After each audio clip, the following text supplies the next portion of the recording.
Vote লেখার সময় আপনাদের এরকম একটি নিবন্ধন স্লিপ দেওয়া হয়। তারপরে 1 বছর 2 বছর কিংবা 5 বছর কেটে গেছে, কিন্তু এখনও আপনার জাতীয় পরিচয়পত্র বা এনআইডি কার্ডটি হাতে পাননি। তারা আজকে ফ্রিতে আপনার এনআইডি কার্ডটি ডাউনলোড করুন। এনআইডির জন্য নির্বাচন কমিশন অফিসে গেলে তারা নানানভাবে তালবাহানা করে টাকা পয়সা চাই। আজকে ঘরে বসে এই ভিডিওটি দেখে আপনার হাতে এরকম একটি স্মার্টফোন দিয়ে একদম ফ্রিতে কোনো রকম টাকা পয়সা ছাড়া, কোনো রকম ঝামেলা ছাড়া আপনার এনআইডি কার্ডটি বা জাতীয় পরিচয়পত্র কার্ডটি আপনি নিজেই ডাউনলোড করে নিতে পারেন।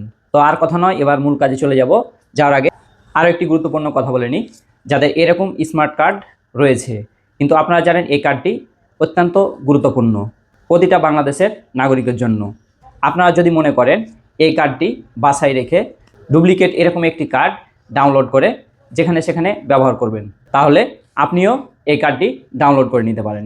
So let's. তো শুরুতেই চলে যাবেন আপনার ফোনের ক্রোম ব্রাউজারটিতে। এখানে গিয়ে লিখে নেবেন ACRVI service.nidw.govbd সার্চ দিয়ে দেবেন। এবারে এখানে সর্বোপরি যে লিঙ্কটা রয়েছে এই লিঙ্কের উপরে ক্লিক করে দেবেন। একটু অপেক্ষা করতে হবে।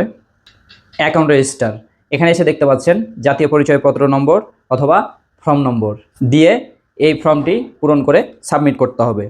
তো আমি এখানে জাতীয় পরিচয়পত্র নম্বর দিয়ে ফর্মটি পূরণ করব।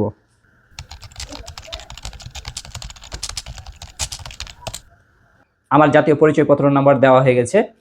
আরও একটি কথা, যারা নিবন্ধন স্লিপ দিয়ে এই ফর্মটি পূরণ করতে চান, তারা ফর্ম নম্বর লেখার আগে NIDWFN বড় হাতের ইংলিশ লেটার লিখে তারপরে ফর্ম নম্বর দিবেন।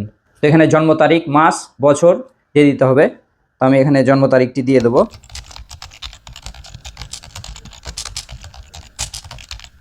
এখানে যে ক্যাপচা কোডটি আপনারা দেখতে পাচ্ছেন, আমি একটু জুম করে দেখাই। এই ক্যাপচা কোডটি এখানে বসিয়ে দিতে হবে। এবারে সাবমিট করে দেব। এখানে এসে বর্তমান ঠিকানা এবং স্থায়ী ঠিকানা, আপনার যে ঠিকানা সেটা আপনি দিয়ে দেবেন। আমি আমারটা দিয়ে দিচ্ছি।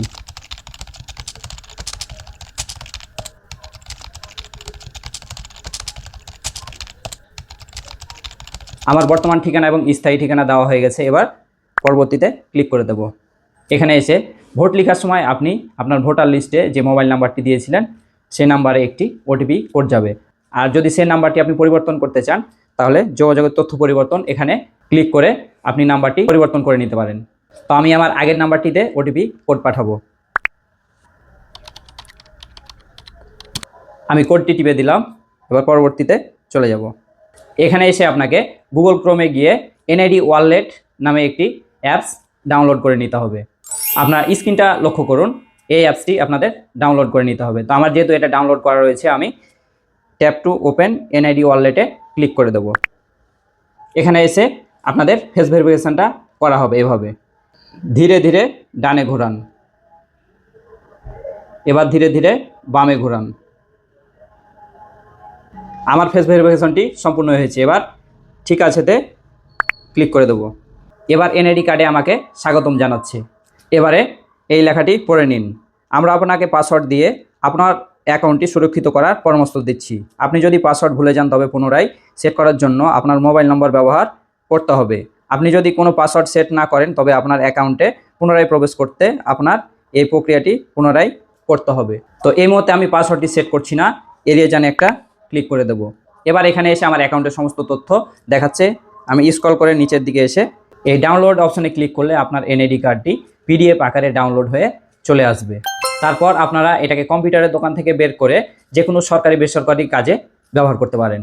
প্রিয় বন্ধুগণ, ভিডিওটি যদি আপনাদের একটু হলেও উপকারী মনে হয়, তাহলে যারা এখনও এই ইউটিউব চ্যানেলটি সাবস্ক্রাইব করেননি, তারা স্ক্রিনের ডান দিকে থাকা বেল বাটনে ক্লিক করে চ্যানেলটি সাবস্ক্রাইব করে দিন। এবং যারা ফেসবুক পেজ থেকে দেখছেন, তারা অবশ্যই ফেসবুক পেজটি ফলো দিয়ে দিন। ধন্যবাদ সাথে থাকার জন্য। দেখা হবে নতুন কোনো ভিডিওতে। সেই পর্যন্ত ভালো থাকুন, সুস্থ থাকুন।